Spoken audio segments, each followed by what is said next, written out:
Hello नमस्ते, स्वागत छ सम्पूर्ण मेरा साथीहरूमा। फेरि पनि म आइसकेको छु नयाँ भिडियोको साथमा। हामी जुन नयाँ काम सुरुवात गरेको छु, नयाँ बिजनेस हामीले स्टार्ट गरेको छु भनेर अहिले चाहिँ हामीले यो नयाँ गाडी भन्नाले यो गाडीको हाम्रो लागि नयाँ र यो गाडी यो चाहिँ डेन्टिङ पेन्टिङको लागि आएको छ। यसलाई चाहिँ अहिले दामी A1 क्वालिटी दिनेछु, A1 बनाउँछु।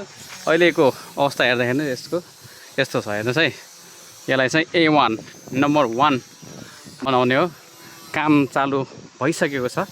अब यसको चाहिँ नयाँ लुक्स कस्तो हुन्छ त लानु काममा लागिसकेको छ। ग्राइन्डर लगाइरहेछ। यो पेन्टहरू लगाएर जहाँ जहाँ छुट्नु पर्ने छ त्यो छुटाएर हैन, त्यसमा चाहिँ घोट्नु पर्ने पेन्टहरू छुटाएर यसलाई चाहिँ नयाँ लुक दिनेछ।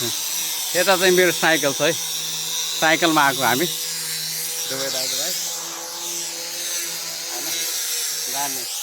अहिले साइकल छ, केही दिनमा हाम्रो बाइक हुनेछ, त्यो भिडियो पनि बनाउने छु। हेर्नुहोस् अहिले चाहिँ काम सुरु भइसकेको छ। ग्राइन्डरले घोटेर यो पेन्टहरू जो घोटिन्छ जान्छ, यस्तो आएको छ। यसलाई चाहिँ हामी नयाँ लुक्स दिनेछौँ। कस्तो लुक्स आउँछ लानु? दामी A1 लुक्स आउनेछ। हेर्दै गर्नुहोस् यो भिडियो बब्बाल। हस् त, धन्यवाद।